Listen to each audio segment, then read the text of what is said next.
Hello everyone. Our today's topic is institutional planning. संस्था आयोजन. Institutional planning or we can say school planning. देखिए, जीवन के हर क्षेत्र में प्लानिंग बहुत ही इंपॉर्टेंट है.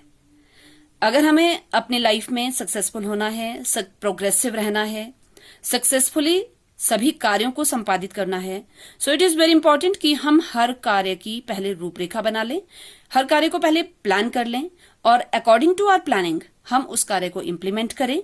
तभी हम अपने उद्देश्य को, जीवन के हर उद्देश्य को, whether it is long term objective और it is short term objective, उसे प्राप्त कर सकते हैं. School planning, it has been defined differently by different educationists. So, M.B. Bush के अनुसार what is school planning? Let's see. किसी भी शिक्षण संस्था द्वारा अपनी अनुभूत आवश्यकताओं और प्राप्त साधनों या प्रत्याशित साधनों के आधार पर स्कूल कार्यक्रम को विकसित करने के लिए बनाया गया विकास कार्यक्रम उस संस्था की योजना है. यह स्कूल और समुदाय में प्राप्त साधनों की अधिकतम उपयोगिता के सिद्धांत पर आधारित होती है. यह योजना लंबी अवधि के लिए भी हो सकती है और छोटी अवधि के लिए भी हो सकती है. A program of development and improvement prepared by an educational institution on the basis of its felt needs and the resources available or likely to be available with a view to improve the school program and school practices constitute a plan for an institution. It is based on the principle of optimum utilization of the resources available in the school and the community. The plan may be for a longer duration or shorter duration. जैसे हमने पहले भी बात की कि हमारी planning long term objective को हासिल करने के लिए भी हो सकती है, शॉर्ट टर्म ऑब्जेक्टिव्स को हासिल करने के लिए भी हो सकती है, लेकिन अपने उद्देश्यों को प्राप्त करने के लिए जो भी क्रियाएं हम संपादित करते हैं, अपने नीड बेस्ड कार्य ही हम करते हैं. ऑब्वियसली जो हम जिन आवश्यकताओं को हम महसूस करते हैं, उन आवश्यकताओं की पूर्ति हेतु हमारे टारगेट सेट किए जाते हैं, हम अपने टारगेट सेट करते हैं और उनकी पूर्ति हेतु हम क्रियाएं करते हैं. तो क्रियाओं को सुचारू रूप से संपादित करने के लिए, सक्सेसफुल बनाने के लिए यह बहुत आवश्यक हो जाता है कि हमें जितने भी हमारे फिजिबल रिसोर्सेज होते हैं, जिनका कि हम अपनी क्रियाओं को संपादित करने में प्रयोग कर सकते हैं, उस आधार पर हमें पहले उन क्रियाओं की प्लानिंग करनी बहुत आवश्यक होती है, सो दैट कि हम अपने कार्य को सफलतापूर्वक पूर्ण कर सकें. Now let's know about school planning in more detail by throwing light upon the characteristics of school planning. So first and foremost, school planning is need based. जो विद्यालय योजना होती है वो आवश्यकता पर आधारित होती है. स्कूल प्लानिंग अनुदान पर या बजट पर बेस्ड नहीं होती है कि हमें स्कूल के लिए कितना बजट मिला है, उसके हिसाब से बजट सैंक्शन हुआ है तो उसके हिसाब से हम प्लान करेंगे कि what resources we have to manage for the school. No, whatever need we feel for the school, for the upliftment and improvement of the school, for the realization of the objectives, educational objectives, तो जो भी आवश्यकताएं हम महसूस कर रहे हैं, उन आवश्यकताओं के आधार पर ही हम स्कूल के लिए प्लान करते हैं. फॉर एग्जाम्पल, हम यह महसूस कर रहे हैं कि अभी हमारे स्कूल में स्कूल भवन जो है वो पर्याप्त नहीं है, मीन्स हमारे पास कमरों की कमी है, क्लासरूम्स की कमी है, या हमारे पास लैब्स नहीं है, लाइब्रेरी नहीं है, स्पोर्ट्स रूम नहीं है, म्यूजिक रूम नहीं है अकॉर्डिंगली, या प्लेग्राउंड नहीं है, या टीचिंग एड्स हमारे पास नहीं है. तो जो भी हम आवश्यकताएं महसूस कर रहे हैं कि हमें अभी इन चीजों की आवश्यकता है, इन साधनों की आवश्यकता है जिन्हें हमें पूरा करना है, सो दैट कि हम अपने टीचिंग लर्निंग प्रोसेस को इफेक्टिव बनाते हुए अपने एजुकेशनल ऑब्जेक्टिव्स को रियलाइज कर सकें. तो accordingly we plan to fulfil our needs.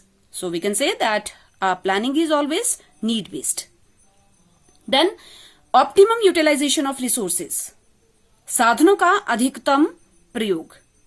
Now see, हमारी जो प्लानिंग होती है, स्कूल की प्लानिंग होती है, वो उसमें ये इंश्योर किया जाता है कि जितने भी अवेलेबल फिजिकल रिसोर्सेज हैं या ह्यूमन रिसोर्सेज हैं उनका सदुपयोग होना चाहिए, उन साधनों का अधिकतम उपयोग होना चाहिए, सो दैट हम अपने ऑब्जेक्टिव्स को सही तरह से रियलाइज कर सकें, प्राप्त कर सकें।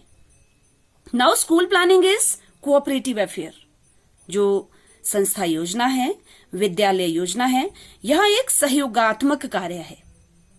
जैसे हमने कहा कि स्कूल में टीचिंग लर्निंग प्रोसेस को ऑर्गेनाइज करना, एजुकेशनल ऑब्जेक्टिव्स को रियलाइज करना, अचीव करना, this is not one person task, this is a team work.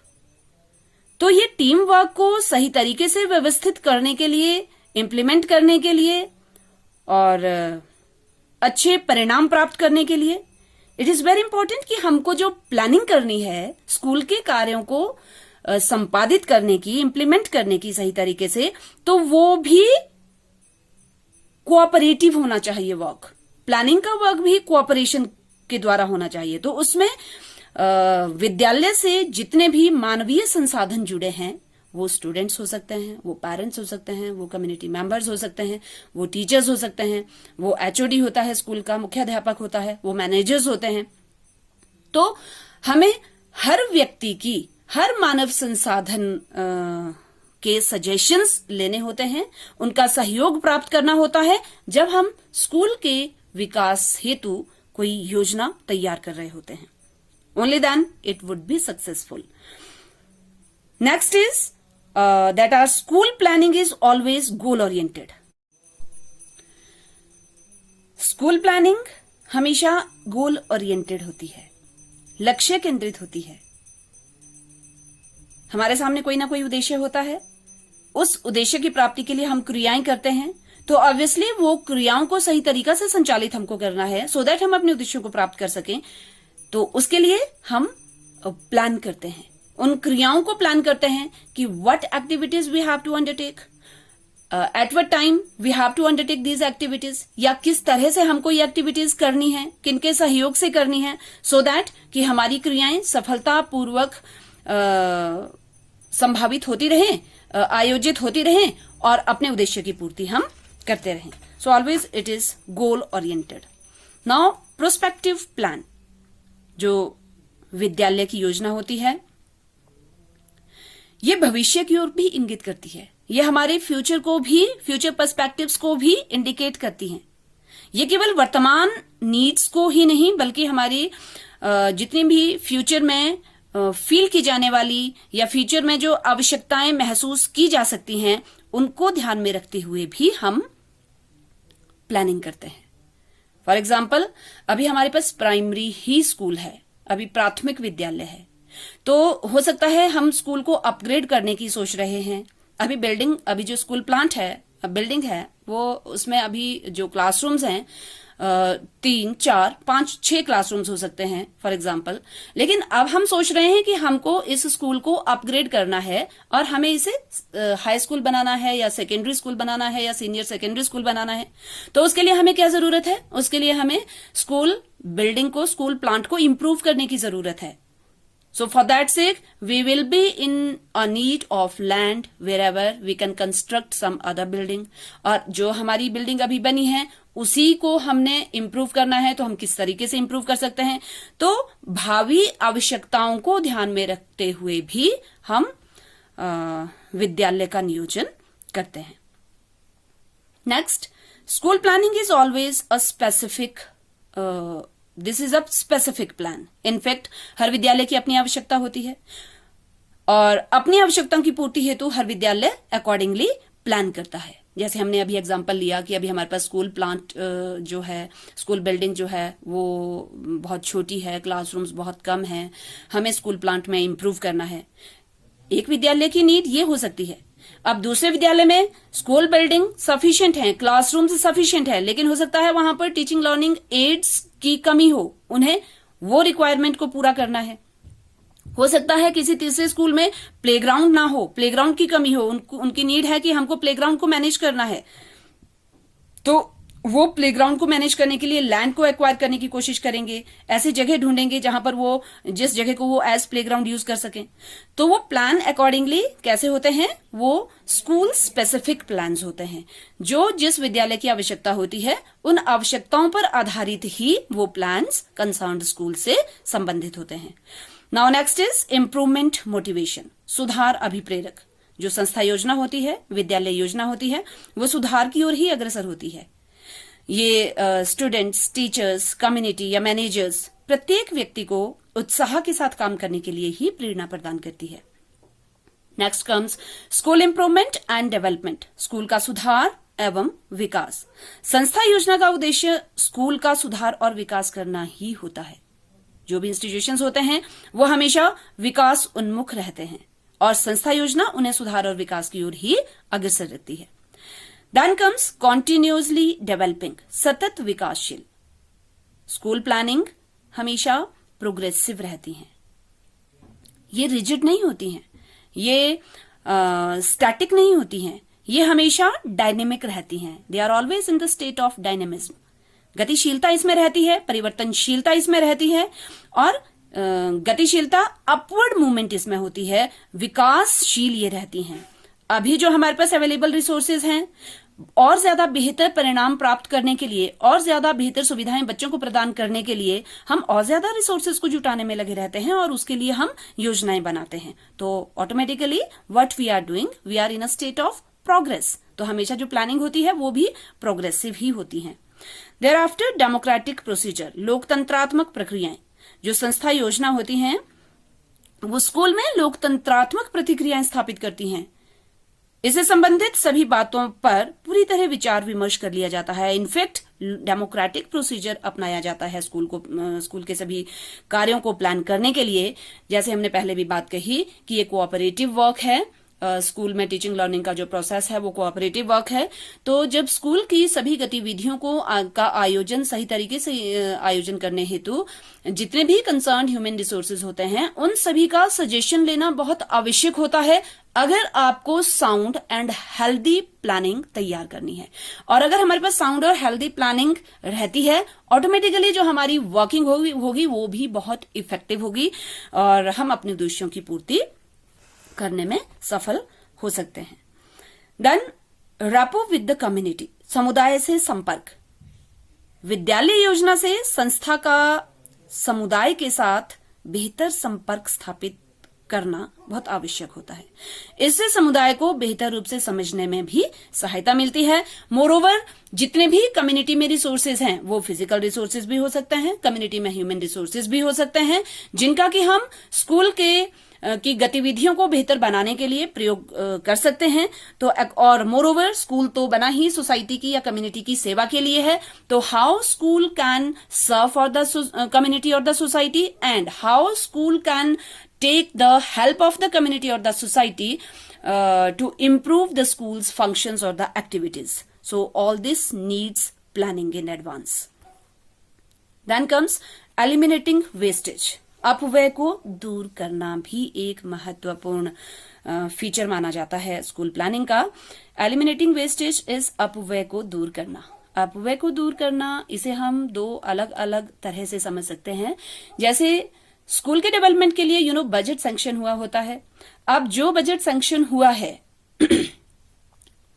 उसमें से हमने पूरी की पूरी धनराशि स्कूल के विकास कार्यों में नहीं लगानी है या हमारा कम बजट में ही हमारी सारी आवश्यकताएं पूरी हो रही हैं। अब जो हमारे पास धनराशि बच रही है तो उसका हमको दुरुपयोग नहीं करना है, या तो हमें उसे अगले सत्र के लिए, नेक्स्ट सेशन के लिए उस धनराशि को बचा कर रखना है, या हमें जो भी हमारी फंडिंग एजेंसी है उसे वापस कर देना है। तो इस तरह से हम बजट को भी वेस्ट होने से बचाते हैं अगर हम सही तरीके से प्लान कर रहे हैं।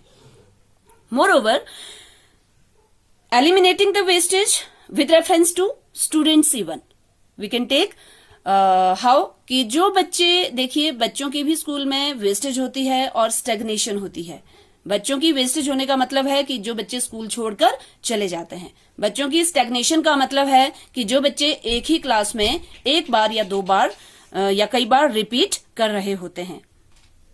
तो ऐसे बच्चों को भी अप्रोप्रिएट एनवायरमेंट स्कूल में प्रोवाइड किया जा सकता है। कैसे? तो कौन बच्चे स्कूल छोड़ के जाते हैं, कौन बच्चे रिपीट करते हैं? जो लो आईक्यू के बच्चे होते हैं, जिनका इंटेलिजेंस लेवल हाई नहीं होता है। तो उसके लिए what can be planned by the institution, by the school? So उनके लिए रेमेडियल प्रोग्राम्स की व्यवस्था की जाती है। ऐसी टीचिंग की व्यवस्था की जाती है जो कि उन बच्चों के अनुरूप हों, उनके साइकोलॉजिकल एस्पेक्ट्स को ध्यान में रखते हुए शिक्षण अधिगम प्रक्रियाएं आयोजित की जाती हैं रेमेडियल प्रोग्राम्स में, सो दैट कि टीचिंग को उन बच्चों के लिए इंटरेस्टिंग बनाया जाए। उन्हें वो टीचिंग लर्निंग का प्रोसेस जो है वो बोझ ना महसूस हो, वो बोझ ना महसूस करें उसका, वो इंटरेस्टिंग बना रहे, वो उनकी कैपेसिटी और फिजिबिलिटी के अनुरूप हो, सो दैट बच्चे स्कूल में ही बने रहें और शिक्षा प्राप्त करके अपने व्यक्तित्व का अकॉर्डिंगली विकास करते रहें। मोरओवर स्टेग्नेशन भी वही बात है कि बच्चे रिपीट ना करें, तो एटलीस्ट जो बेसिक्स हैं, तो जब हम बच्चों की इंटरेस्ट, नीड, कैपेसिटी के अकॉर्डिंग जब हम बच्चों को शिक्षण अधिगम प्रक्रिया को संपादित करते हैं, बच्चों को पढ़ाते हैं, तो डेफिनेटली बच्चे बेसिक्स तो सीख ही लेते हैं। तो हमारा यही मकसद होता है कि बच्चों के अकॉर्डिंग हमको अपनी टीचिंग को आयोजित करना होता है। तो इसके लिए अकॉर्डिंगली प्लान करना is very important, so that कि we can eliminate wastage and stagnation. Now this is all about school planning. Thereafter the scope of school planning. अब देखिए, स्कूल प्लानिंग के अंतर्गत कौन कौन से कार्य क्षेत्र आते हैं, वर्किंग फील्ड्स आती हैं। So first of all, where we can plan, in what different fields we can plan, तो वो कौन कौन से कार्य क्षेत्र हैं? उसमें सबसे पहले है एकेडमिक प्रोग्राम्स, शैक्षणिक कार्यक्रम। शैक्षणिक कार्यक्रमों में क्या क्या कार्यक्रम आते हैं, जिसमें कि जिन्हें वर्कआउट करने के लिए, ऑब्वियसली जिन्हें सही तरीके से वर्कआउट करने के लिए हमें प्लानिंग की जरूरत होती है, तो वो कौन कौन से एरियाज हैं?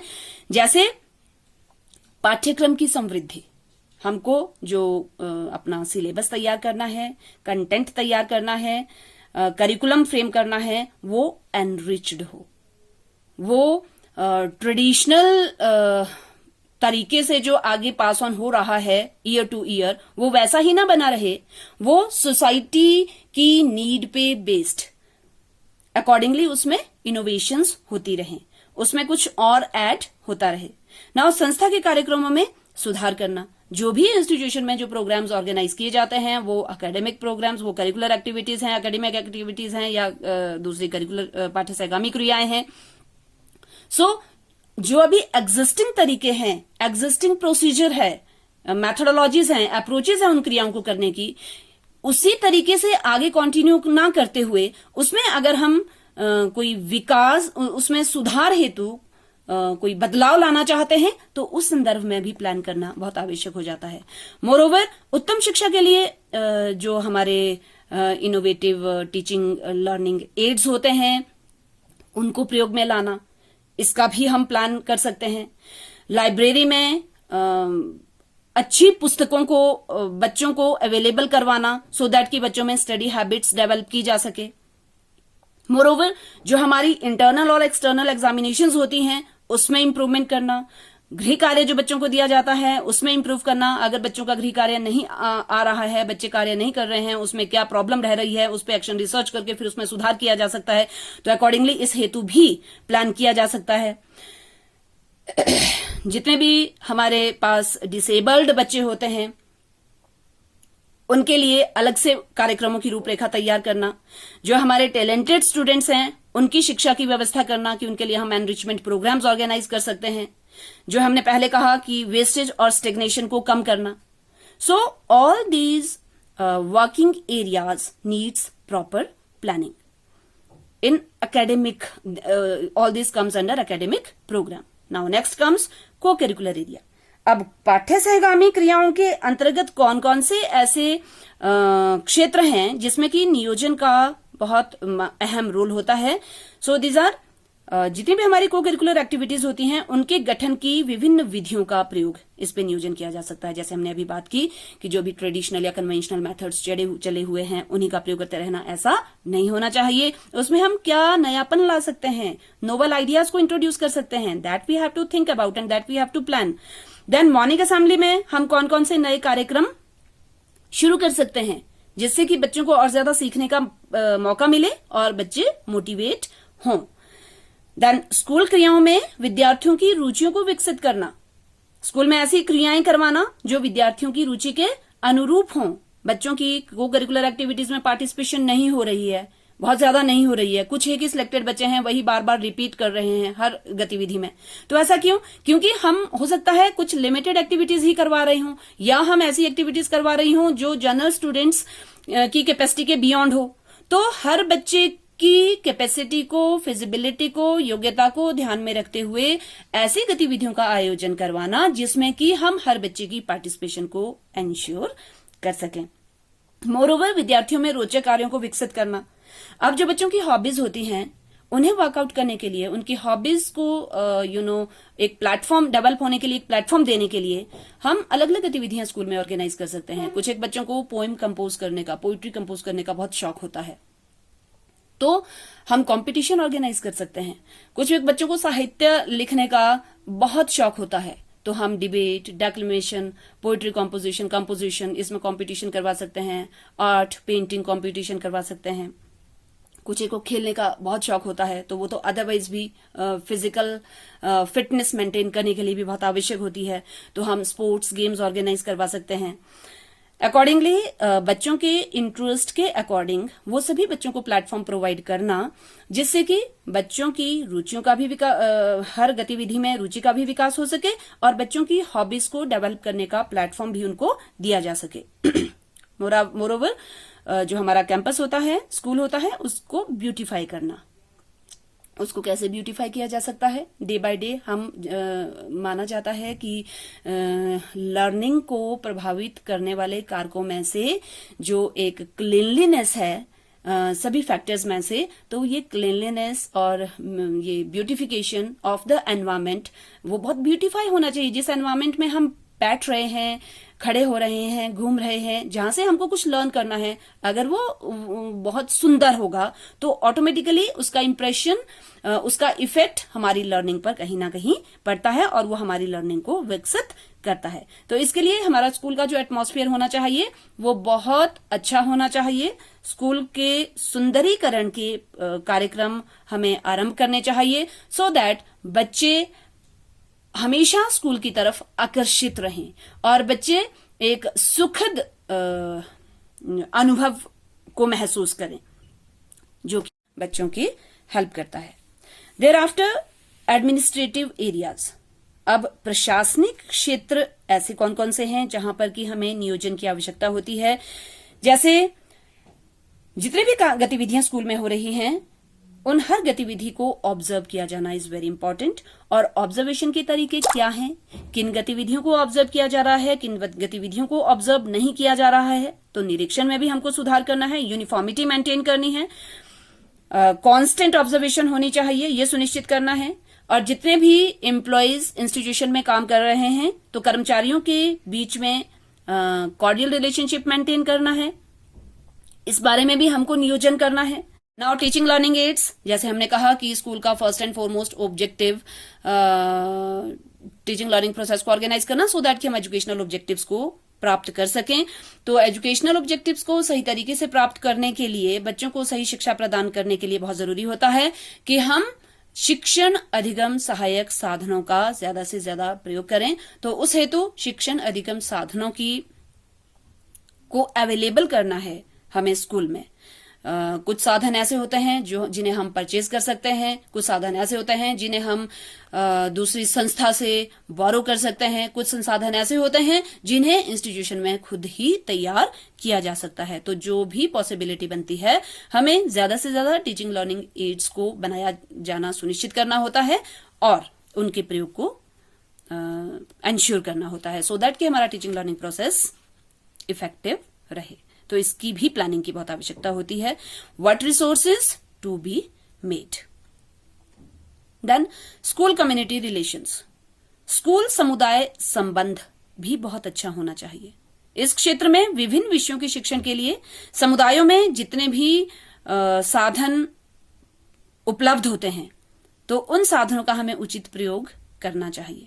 समुदाय के सदस्यों को हम विभिन्न गतिविधियों के दौरान जो हम स्कूल में ऑर्गेनाइज करते हैं तो समुदाय के सदस्यों को हम उन गतिविधियों में हिस्सा लेने के लिए बुला सकते हैं। अगर कोई एक्सपर्ट हमारे समुदाय में है, किसी भी विषय से संबंधित एक्सपर्ट हमारे समुदाय में रहते हैं तो उन पर्टिकुलर विषयों का ज्ञान, स्पेसिफिक नॉलेज बच्चों को देने के लिए हम अपने समुदाय के उन ह्यूमन रिसोर्स का यूज कर सकते हैं। तो इस तरह से कम्युनिटी के साथ भी एक अच्छा रैपो एस्टेब्लिश किया जाना चाहिए। तो किस तरह से सामुदायिक संसाधनों की उनके प्रयोग को हम सुनिश्चित कर सकते हैं, सो इसके लिए प्लानिंग बहुत जरूरी होती है। Then professional growth of teachers, देखिए प्रोफेशनल ग्रोथ, टीचर्स की कैपेसिटी बिल्डिंग प्रोग्राम्स ऑर्गेनाइज किए जाने चाहिए टीचर्स की प्रोफेशनल ग्रोथ के लिए। इसके लिए इन सर्विस टीचर्स की कैपेसिटी बिल्डिंग प्रोग्राम्स जो ऑर्गेनाइज किए जाते हैं उसमें वर्कशॉप्स आती हैं, सेमिनार्स आते हैं, रिफ्रेशर कोर्सेज आते हैं, जिसमें कि टीचर्स को अपडेट रखा जा सकता है with reference to the content, with the teaching methodologies, with teaching aids, with the process of evaluation, etc. Regarding everything, teachers को अपडेट किया जाता है। तो टीचर्स की प्रोफेशनल ग्रोथ के लिए इस तरह के कार्यक्रमों का आयोजन किया जाना चाहिए। सो when these programs should be organized, किस तरह से इसका प्रबंध किया जाना चाहिए, तो इसका नियोजन भी नितांत आवश्यक हो जाता है। Thereafter investigation and research, खोजें एवं अनुसंधान, this is also one of the important areas to be undertaken under school planning. School आयोजन में जो खोजें हैं और अनुसंधान कार्य हैं उन्हें भी शामिल किया जाना बहुत आवश्यक होता है। अनुसंधान कार्य व्यवहारिक खोज, we can say this action research पर बेस्ड होना चाहिए, अर्थात अध्यापकों को वास्तविक कक्षीय स्थितियों में जो शिक्षण प्रक्रिया के आधार पर अनुसंधान किया जाना चाहिए। मोरओवर जो action research we can undertake वो सिर्फ और सिर्फ टीचिंग लर्निंग फील्ड में, टीचिंग लर्निंग एक्टिविटीज के संदर्भ में ही नहीं की जा सकती है। स्कूल में educational administration, educational management, educational organisation, school organisation, इन सभी के संदर्भ में भी एक्शन रिसर्च अंडरटेक की जा सकती है, सो दैट हम हर क्षेत्र में इम्प्रूवमेंट कर सकें। So this is all about school planning, it's meaning and scope. Thank you and have a nice day.